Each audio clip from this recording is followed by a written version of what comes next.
সকলোকে শুভ সন্ধিয়া জনাই আজি সন্ধিয়া কেইটামান গুৰুত্বপূৰ্ণ খবৰ আপোনালোকলৈ লৈ আহিছোঁ। আপোনালোকে ভিডিঅ'টো শেষৰলৈকে চাব বুলি আশা কৰিলোঁ। আজি হৈছে 15 এপ্ৰিল।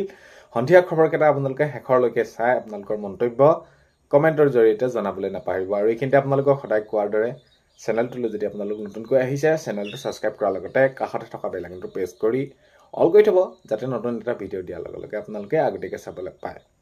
যদি ভিডিঅ'টো চাই ভাল পায় সদায় কোৱাৰ দৰে লাইক এটা কৰি দিব আৰু শ্বেয়াৰ কৰি দিব বুলি আশা কৰিলোঁ। প্ৰথমটো খবৰ হৈছে বিপদমুক্ত নহয় পৱন খেৰা।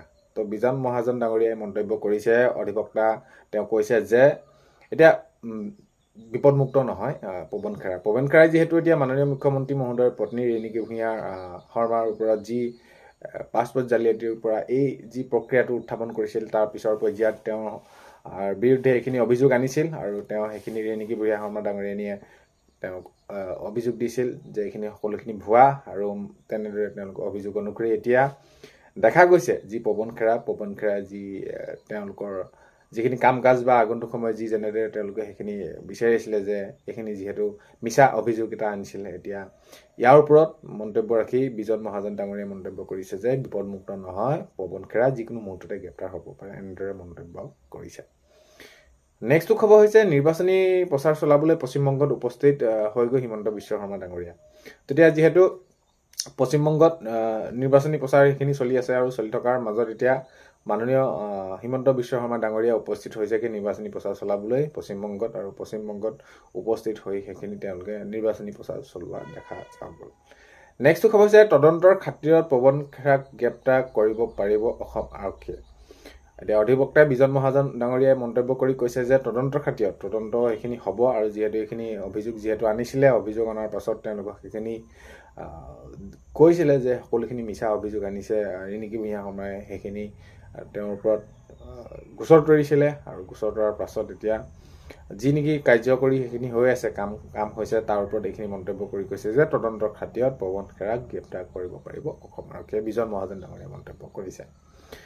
নেক্সটটো খবৰ হৈছে আজি পহিলা বহাগৰ দিনটোত অনুৰাগী ভিৰ জুবিন ক্ষেত্ৰত। এতিয়া এইবাৰ প্ৰথমবাৰ যিটো নেকি আমাৰ বহাগ বুলি ক'লে সকলোৱে আনন্দ উল্লাস ৰঙালী বিহু, আৰু এতিয়া এইবাৰ মাজত আমাৰ সেইখিনি যিমান উৎসাহ থাকিব লাগিছিলে, আনন্দ থাকিব লাগিব সমগ্ৰ অসমতে কেৱল মাত্ৰ নিজান কাৰণ কেলে আমাৰ বহাগ বুলি কোৱাৰ লগে লগে ৰঙালী বিহু বুলি কোৱাৰ লগে লগে জুবিনদাৰ মনলৈ আহে। জুবিনদাৰ গান শুনি বিহু গীত শুনি আমি ডাঙৰ হৈছোঁ, আৰু এই যি বহাগত যদি জুবিনদাই নাথাকে তেনেহ'লে কেনেকুৱা ধৰণৰ এটা পৰিৱেশ সৃষ্টি হ'ব। আৰু এতিয়া আজি পহিলা বহাগৰ দিনটোতে জুবিন ক্ষেত্ৰত অনুৰাগী ভিৰ দেখা গৈছে।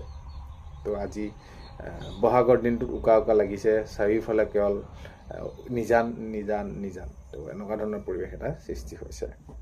নেক্সটটো খবৰ হৈছে এইবাৰ জুবিন গাৰ্গৰ নামত মঞ্চত বিনা পাৰিশ্ৰমিকে গীত পৰিৱেশন কৰিব কৃষ্ণমণি চুতীয়াই এনেদৰে মন্তব্য কৰিছে।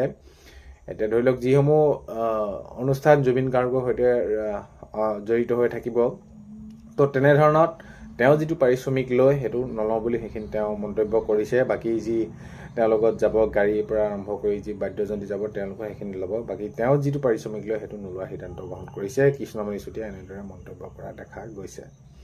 নেক্সটটো খবৰ হৈছে দ্বিতীয়বাৰৰ বাবে মুখ্যমন্ত্ৰী হ'ব ডক্টৰ হিমন্ত বিশ্ব শৰ্মা, এনেদৰে মন্তব্য কৰিছে। বৰপেটা সত্ৰৰ বৰ্ষাফল গণনাত সেইখিনি ওলাইছে আৰু কৈছে যে দ্বিতীয়বাৰৰ বাবে মুখ্যমন্ত্ৰী হ'ব ডক্টৰ হিমন্ত বিশ্ব শৰ্মা। আগন্তুক এতিয়া যি নিৰ্বাচনী ফলাফল লৈ মাজতে বিহু বুলি কওঁতে এইকেইদিন যাবই, 4 তাৰিখে নিৰ্বাচনী ফলাফল ওলাব। ৰাজ্যবাসী অধিক উৎকণ্ঠাৰে ৰৈ আছে এইখিনি 4 তাৰিখে কি হ'ব কি নহ'ব, আৰু ইয়াৰ মাজতে দেখা গৈছে যে দ্বিতীয়বাৰৰ বাবে মুখ্যমন্ত্ৰী হ'ব ডক্টৰ হিমন্ত বিশ্ব শৰ্মা। বৰপেটা সত্ৰৰ বৰ্ষাফল গণনা এনেকৈ তেওঁলোকৰ ফালৰ পৰা সেইখিনি কোৱা হৈছে। নেক্সটটো খবৰ হৈছে পহিলা বহাগতে পুৰী দৰ্শন হিমন্ত বিশ্ব শৰ্মা। তো আজি দেখা গ'ল হিমন্ত বিশ্ব শৰ্মা ডাঙৰীয়াই পুৰী দৰ্শন কৰিছে, আৰু এইটো কৈছে মাননীয় মুখ্যমন্ত্ৰী মহোদয় সকলোৱে যাতে মংগল হওক, অসমীয়া যি নৱবৰ্ষই যাতে সকলোলৈকে সুখ কঢ়িয়াই আনক, সেইটোৱে তেওঁ কামনা কৰিছে।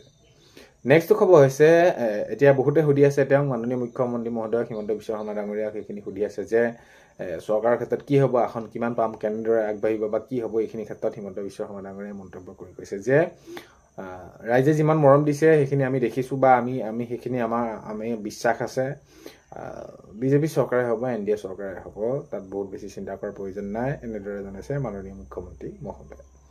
নেক্সটটো খবৰ হৈছে ৰাজ্যৰ সকলো প্ৰান্ততে হয় আমি দেখা গৈছে আজি পহিলা বহাগ আৰু প্ৰতিটো প্ৰান্ততে ৰাজ্যৰ সৰু কণমানি শিশুৰ পৰা বৃদ্ধলৈকে বিহুত তেনেদৰে তেওঁলোকে উদযাপন কৰা দেখা গৈছে হুঁচৰি তেওঁলোকে সেইখিনি পৰিৱেশন কৰা দেখা গৈছে সমগ্ৰ ৰাজ্যতে।